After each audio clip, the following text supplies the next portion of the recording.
All right, we got a great guest for you guys. As you can see, Aasif Mandvi is here from The Daily Show, from 1,000 movies and 1,000 TV shows, all of which I have watched. Really, you've watched 2,000 of my movies and television shows. But it's a little magical because as I was going through the list, I was like, The Siege, check. Analyze This, check. Really? Spider-Man 2, surprisingly, check. Okay. The Internship, check. Right. Sopranos, check. Sex and the City, check. Wow. Oz, check. Miami Vice, check. Yeah. Okay. Wow. You've watched entirely too much Aasif Mandvi That's right. stuff. Let alone The Daily Show, let alone your new show. The new show, by the way, we're going to talk about is Halal in the Family. It originated on Funny or Die, but you can find it at halalinthefamily.tv. Okay, so we're going to talk about that in a minute. Aasif is Muslim. Okay, I was born Muslim. I don't know what your current standing is. I consider myself, I guess, like a cultural Muslim, whatever that means. You know, I think that makes sense. It means I do everything except eat pork. Yeah. Isn't that what all Muslims do when they're not very religious and they're just like you know, it's like I'm not really. I mean, I don't eat pork. That's the one thing I don't do. You know, but I drink. You know, it's that. So you've described the entire nation of Turkey.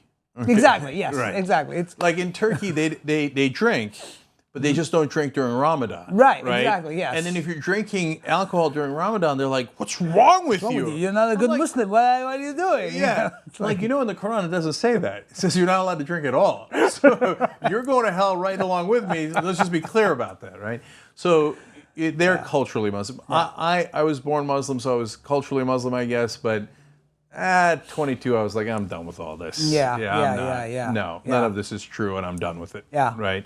So now I drink, I gamble, I eat bacon. It's a great life. You should try it. Yeah. So that you don't need to hang really out on the cultural BS for no reason. Bacon is God's food. I got news for you. All right. Now, so normally what we do on these interviews is we go all the way back. Oh, wow. And then we come full circle to your show, Halal in the Family. Okay. So you were born in India. I was. Mumbai, right? Yes. Okay, but you spent almost no time there. I mean, I started there. That was where I was born, and my parents moved to the UK when I was a year old. So my parents moved from Bombay to the north of England, and that's where I was raised, in a sort of industrial coal mining town in the north of England. And then when I was in high school, my parents decided they were going to move to Florida. And so I went from like India to the UK to Florida. So it was kind of crazy. Yeah, that's why I could never, until I got your bio, I never could quite place your accent or lack thereof, right? I'm like, is it an accent? Is it not an accent? What is that thing? What is it? Yeah, I don't know. It's, I used to, for a while when I was in Florida, I had this like weird amalgam of north of England and then like my American accent, and people just figured I was from Brooklyn. Like it was like, because I was at $5, I would say that, and it was kind of like a throwback of the Northern English kind of, sort of talking like that, and then American. It was like a weird. Can you go full British? Yeah.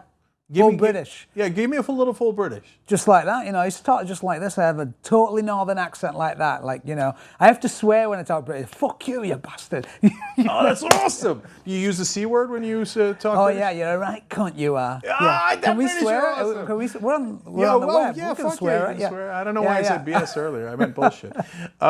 Okay, so if you're trying to pick up women, you got to go British accent, right? You switched for a long time. When I was when I first came over, I realized very quickly that, like, in high school and college and stuff, that I could use the English accent.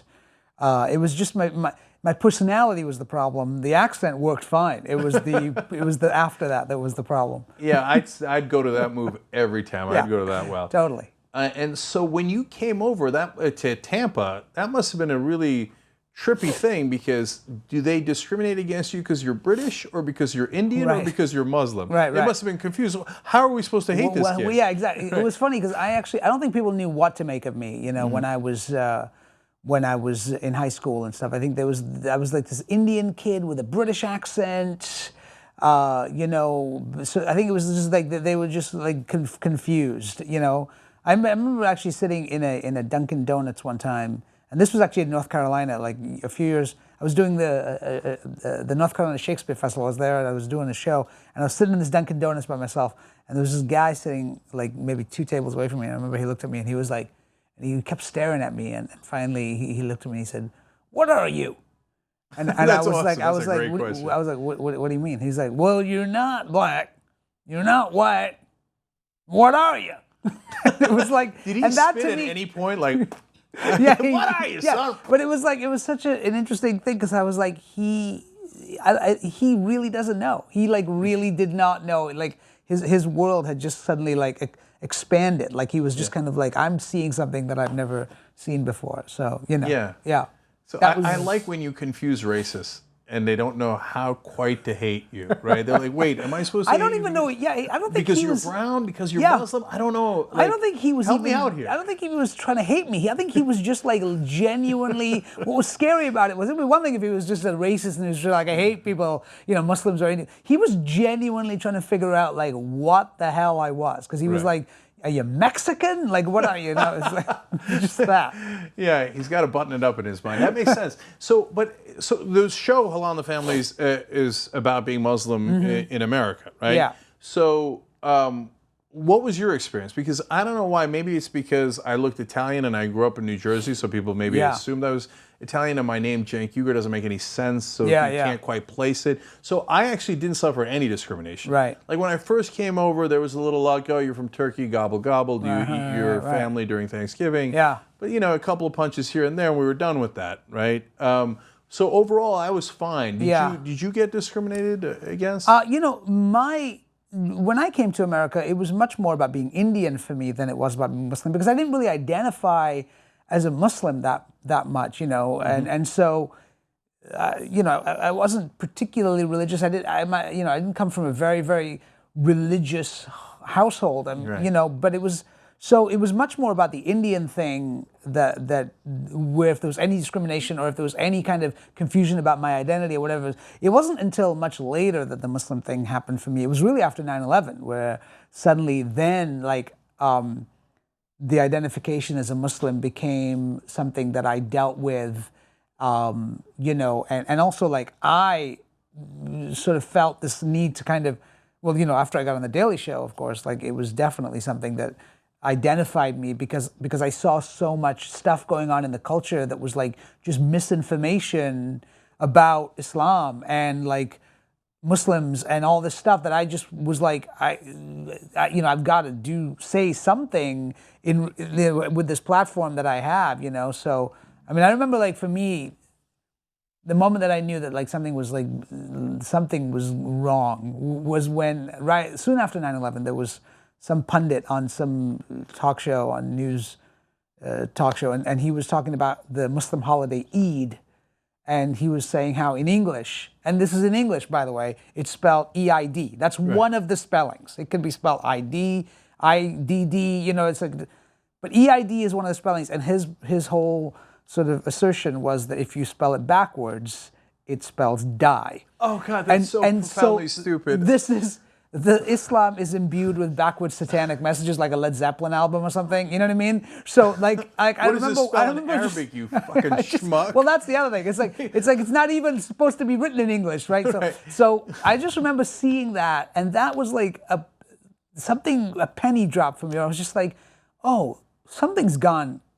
We've gone off the rails. Like this, if this is the conversation that we're having, something has gone really far, you know, where this is like on a news show. This is not even just two drunk guys sitting in a bar, you know? So that was, you know, when I also started to identify with being culturally Muslim in that way, you know? That's really interesting. So you got a lot of titles on the Daily Show, Muslim correspondent, Indian correspondent. My favorite is Foreign-Looking Correspondent. Yeah. Which I think fairly... Which is fine. John Oliver has also been the Foreign-Looking Correspondent one or two times. So he's more foreign-speaking correspondent, but overall... He's pasty skin, you know? That's true. That's true. I'll go off the rails here for no reason. A friend of mine used to like British girls.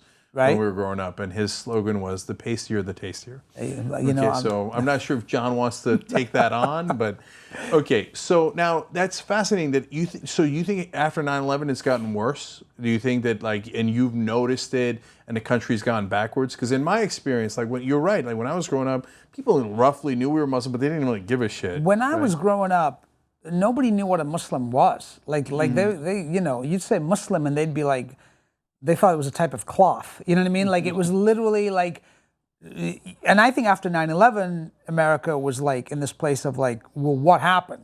Oh, wow, whoa, wait a minute, what happened? You know, and I think there was this questioning. There was a sense of like, why did this happen to us? Who are these people that did this? And what is a Muslim? You know, like that was cut to 15 years later. Now I feel like that conversation has been hijacked by media, by politics, by politicians, you know, and the answer has been basically given to us that we have to be afraid. That's what it is, you know, and that's where I think America is now, is in this sort of, you know, the sensationalism of it, the fear mongering of it, the using it as a political tool, you know, the protesting of mosques and blah blah blah, on and on, you know. So do you think that it peaked, the fear, the hatred, etc., peaked on 9/11 and ever since has gone down slowly, or do you think it's actually gone up? No, I think it's gone up. I think that we had an opportunity after 9/11 to answer some questions, and those questions and to have not even answer questions, to have a nuanced conversation which could not be had, because on some level, because of what happened, and there was no response except the response of we are going to war against the evildoers, right? That was literally that was the only response that was anybody wanted to. But there was at some point a nuanced conversation that could have been had that nobody seems to still ever want to have, about the politics of the Middle East and Muslim Americans, and you know, and it all becomes sort of framed into this world of like, you know, America's going to get taken over by Sharia law, you know, and then that just makes everybody think afraid, and that's what we want, you know. Isn't that amazing? There's a story in the news today about how Idaho is worried it's going to get taken over by Sharia law. I did a piece on the Daily Show about how Alabama passed a no foreign law bill, right? Yeah. Which actually takes care of Sharia law, but it also takes care of Christian law, because Jesus was not American, and really? You know, and the Bible is not based on American law. So like you know, but of course, like that doesn't really compute ever, you know. That's awesome. So is a part of the point of the show Halal in the Family to show the other side, to break down those stereotypes? We wanted to, you know, what we wanted to do with Halal in the Family. The way it started was that Katie Couric, back in 2010, said something which she said, maybe what American Muslims need is their own Cosby Show you know, counter Islamophobia and racism, just in the way that the Cosby Show, you know, solved racism, right? In the 80s, we all know that, right? Yeah. Well, I know, yeah. I remember the day. It was 1987. Yeah, exactly. And that was it. And that was it, right? And it was done. Racism was finished, you know? So anyway, we took that literally on the Daily Show. We created a sketch that we put on the show called the Cosby Show, QU_OSBY, right? Okay. And it was, we did it on the show. It got a great response. We, you know, presented it to a panel of Islamophobes and had them watch this show, and it was really funny and it was great. Right. Then cut to 5 years later, my manager, Lillian LaSalle, came to me and said, hey, I've been talking to some people, some organizations, and wondering if you want to do anything in the space of like sort of, you know, talking about issues that you care about or whatever, you know. And all my years on the Daily Show talking to crazy Muslim haters, I was like, well, I'd love to do something in relation to Islamophobia and anti-Muslim bias and stuff like that. And so I went back to my buddy Miles Kahn, who is a producer of the Daily Show, who had created the original thing that we created on the show. And we sort of dusted off that idea and revamped it, and wrote this sitcom parody, changed the name to Halal in the Family, and used it as a tool in which to fold in issue-related stuff. So as much as it's hilarious and funny and you know, it's sort of a parody of the all-American sitcom and has all the tropes of an American sitcom that we're all used to from the 80s, you know.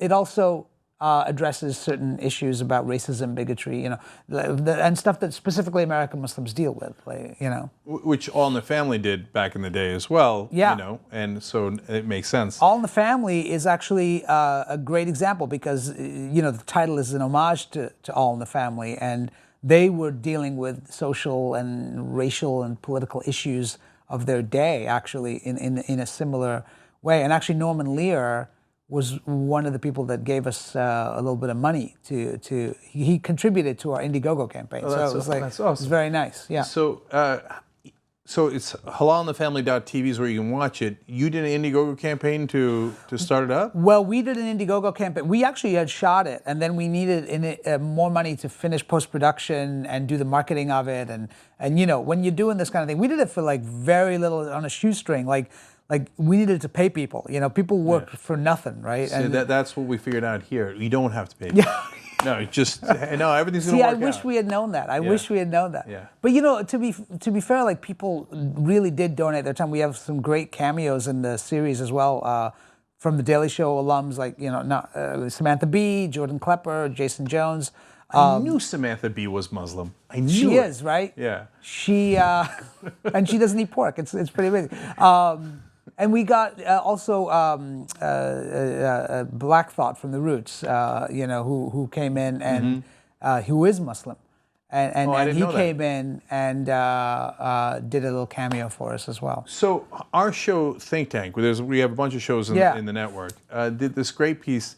10 people you didn't know were Muslim. Okay, really? Right. All right. Yeah. So Mike Tyson, some people know that. Right. Yeah. Snoop Dogg, which I did not know.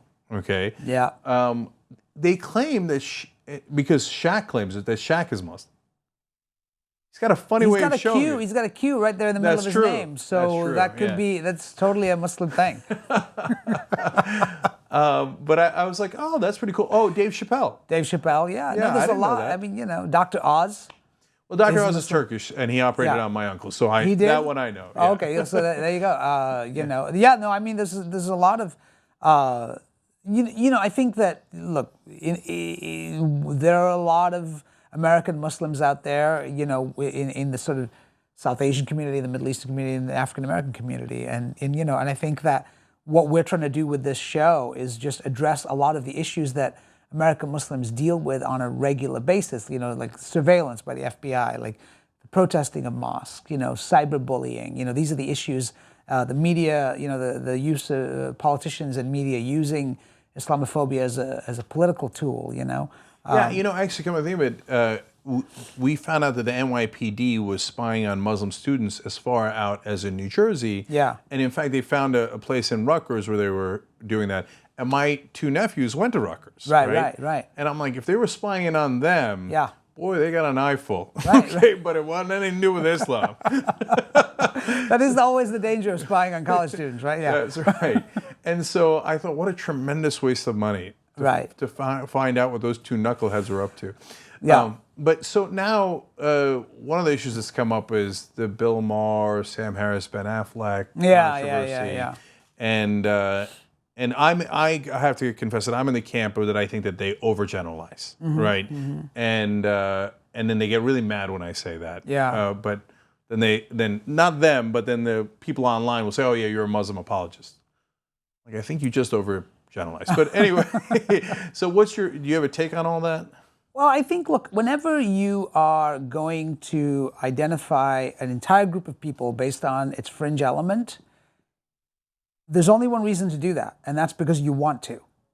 And that's it. And that serves your narrative. So if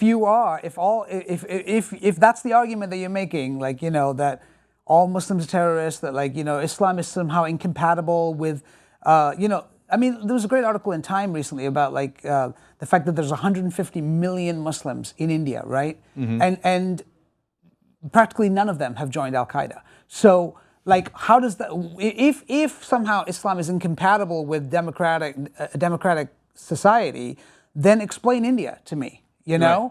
I mean, obviously there's a history there, and the Mughals and all that stuff. But the fact is that a lot of this stuff is so, like you said, it's so generalized and it's so unnuanced, and the conversation paints these broad strokes about a part of the world that is incredibly complex.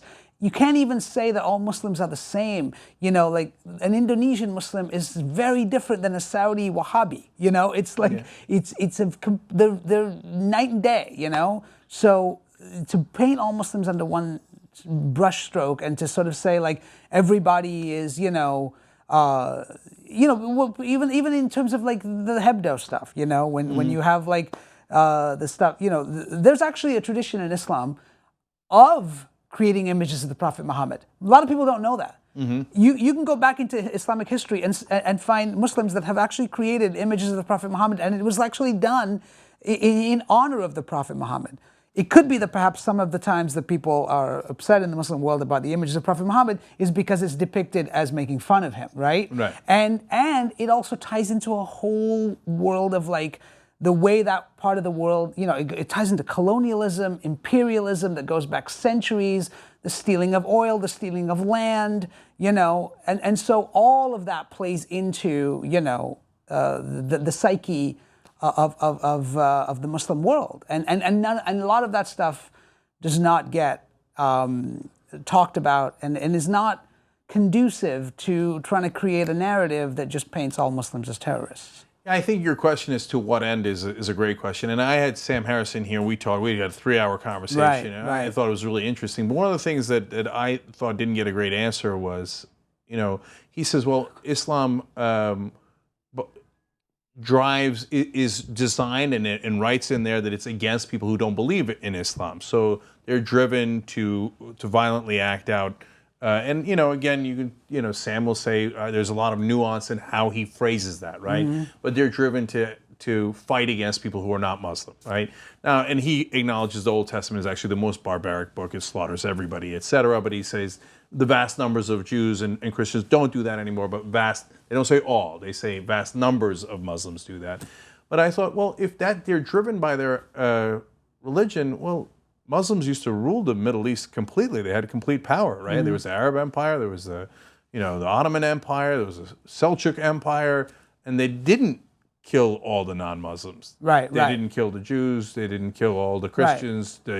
So maybe it has to do with power, right? It has and lashing out when you don't have power, as opposed to right. the religion drives. I think that there's a relationship between the powerful and the powerless. I'm not an Islamic scholar, but I do know that,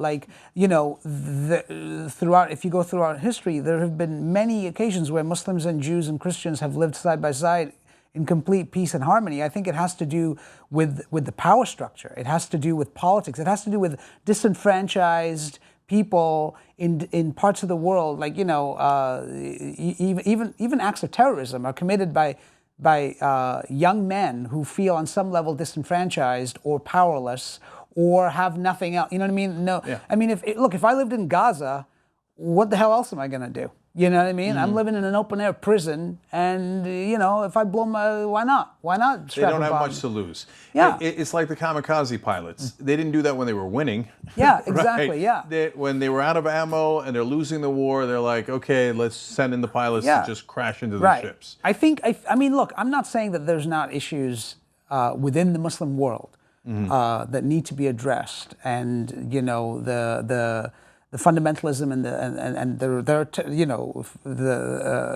the terrorism and all that. But I think to paint everything in an unnuanced, I think there's a conversation here that most people don't want to have, because it's a nuanced conversation, and it's a complicated conversation, and it doesn't make for good sound bites, Right. And finally, on this point, let's come back to your point on to what end, right? So even if you think it's a vast number of Muslims, whatever percentage they want to put on. Right. Okay, and then what? So then what do you want to do? Do you want to profile them?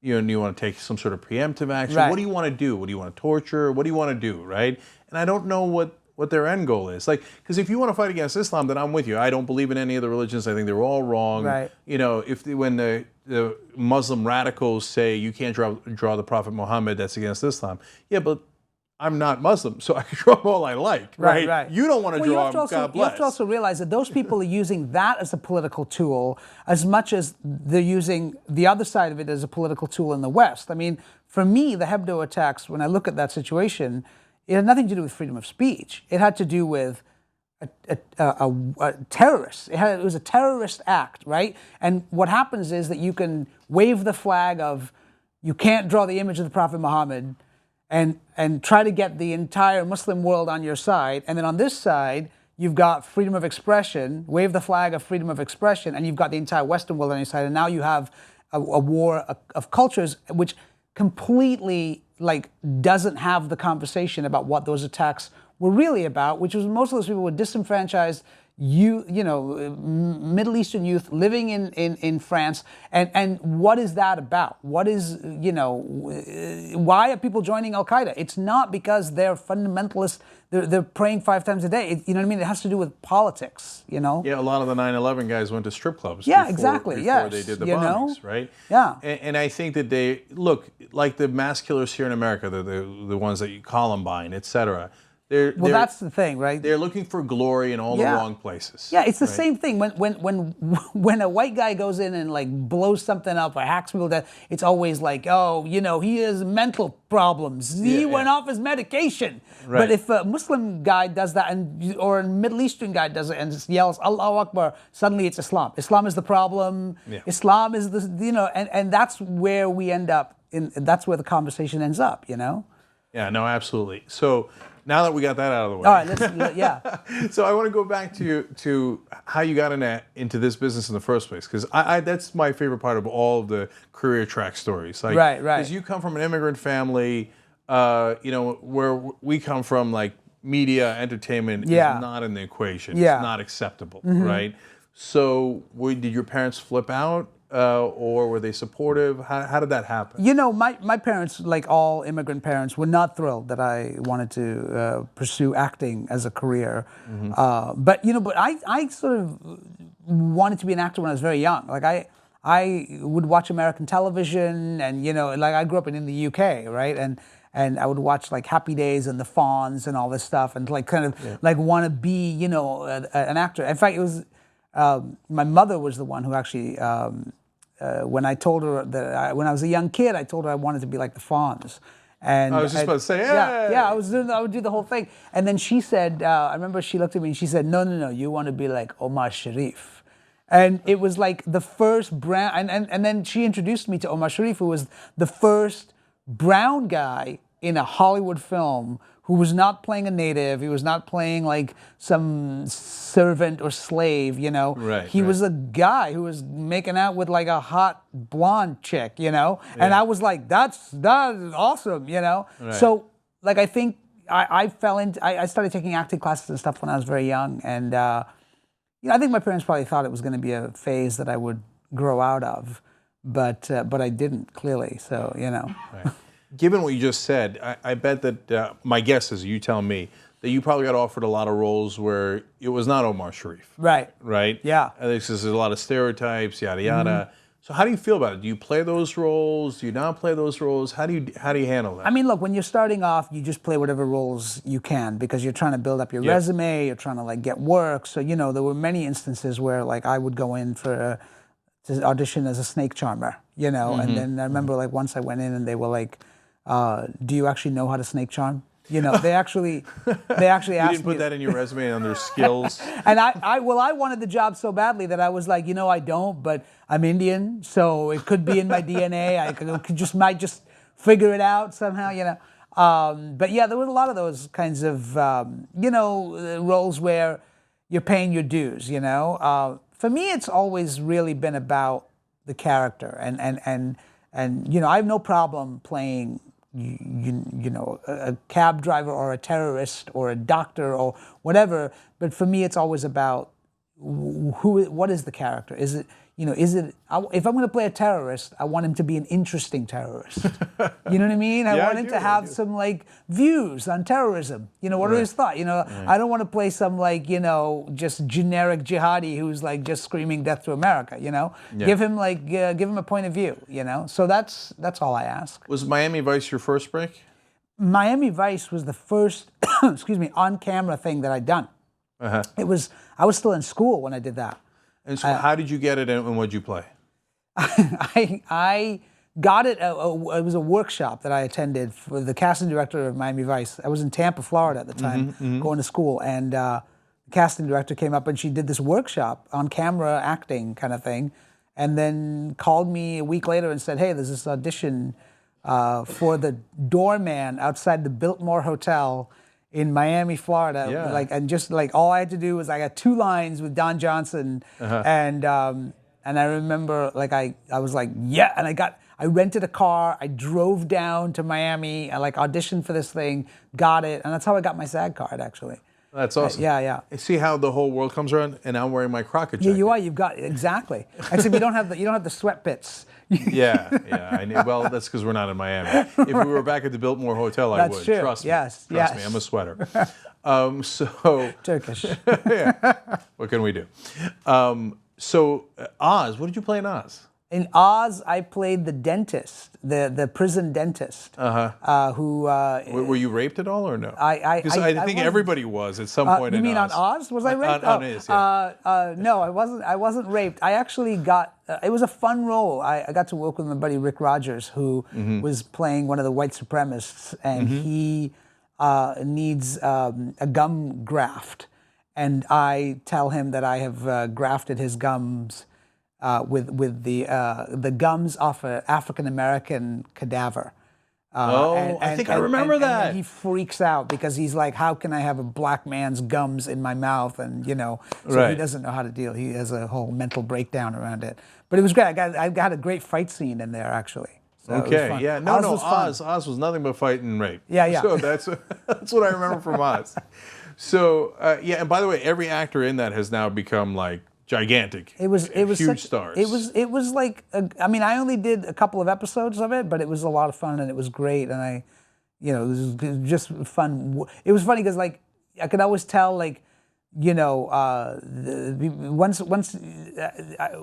I did Sex and the City, like the day after my Sex and the City episode aired, every woman on the streets of New York was staring at me as I walked down the street, and I was like, oh my God, this is amazing. Like it was just like and after I did Oz, like it was literally like every like scary looking dude who was walking down was like, "Yo, dude, you're the guy from Dentist on Oz." So it was you could tell like the different demographics. That's funny. When I was on MSNBC and Current, if somebody came up to me, I was doing the Young Turks Cenk, right? If they were over 40, they recognized me from cable news. Right. If they were under 40.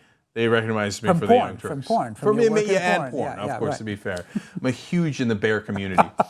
Okay, finally, Daily Show. So yes. What's the process you go through to get that job? How did you get it? Were you on top of the world? I actually got it. It was an audition. I actually got a call one day from my manager, and they said the Daily Show is looking for a Middle Eastern guy.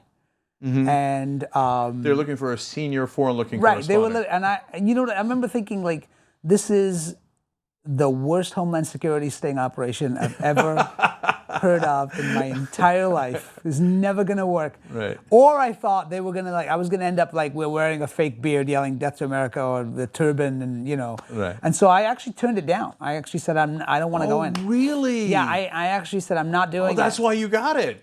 Well, it was weird because they called back like 10 minutes later and they said, no, it's for a correspondent and they want you to come down. And it was a one-off gig. It was like they just wanted like a real, they wanted a correspondent in the Middle East who was supposed to be a Middle East correspondent, and they didn't have one. So they had written this thing for it. And I went down there at like, I think 3 o'clock. I met Jon Stewart for the first time, auditioned with him. What year was that? This was 2006. Okay. It was during the Israeli-Hezbollah conflict, and it was about the chat that I did was about that, and did it, and then Jon turned to me and said, "Welcome to the show. You're on tonight," and that was it. And then I was on that night, did the show, and then Jon just kept calling me back, and then for like the next 4 months, Jon would just call me back and have me, and I was actually living out in LA at the time, because I was doing this show called Jericho on CBS, and so I would just fly back to New York and be on they'd call me up, they'd be like, "You want to do a chat next week?" And then I just go, so like I did that, and then after about 4 or 5 months of that, he offered me a contract and said, "You want an office over here?" And just start working. And then the rest was, I've been there ever since, so. That's phenomenal. I don't know if you saw Silicon Valley last night on HBO. I didn't. I actually saw you during Silicon Valley because they had ads for the Brink. Ads for the Brink, yes, which is very exciting. Which looks cool. Yeah, I'm really excited about this. It's coming out June 21st, and it stars Jack Black, Tim Robbins, Pablo Schreiber, John Larroquette's in it, Carla Gugino's in it, and myself. And it's a geopolitical comedic satire about. It's crazy. It follows one global crisis over the course of 10 episodes, and it's a comedy. So it's great, and I'm very excited about it. That's cool. And I knew I was going to interview you today, and Yeah. I'm like, oh, that's awesome. Oh, right there. Yeah. And Silicon Valley is exactly. It was the thing last night was. They kept saying no, and investors would give them more money. Oh, yeah. Right, so they pulled an Aasif, funny enough, on the show. Yeah, they said no, right, exactly. It's all, I think that was the thing. Like when I went in and auditioned for Jon, I didn't know what I was doing. I was like, I've never been a fake news guy. Like, I don't know. I'm an actor. I was on Broadway. Like, I was like doing TV and Law and Order and, stuff like that. So I was like, I don't know what the Daily... And so I just did my best Stephen Colbert impression. That was really the only thing I knew how to do, and I just did that and got the job. And it was, and then of course you learn how to do that job as you do it. No one can teach you how to be a Daily Show correspondent. Right. My dad would always ask me like, "What school you are going to go for talk show host?"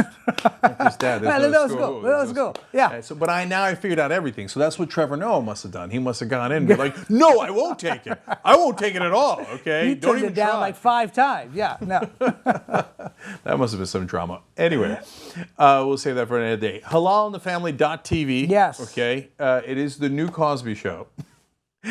Cosby Show. Cosby Show. Q-U'-OSBY. Yeah. So everybody check it out, HalalInTheFamily.tv. Yes. Aasif, you're awesome. Thanks for coming in. We really appreciate it, man. So great talking to you, man. Thanks a lot. Thank you. Yeah.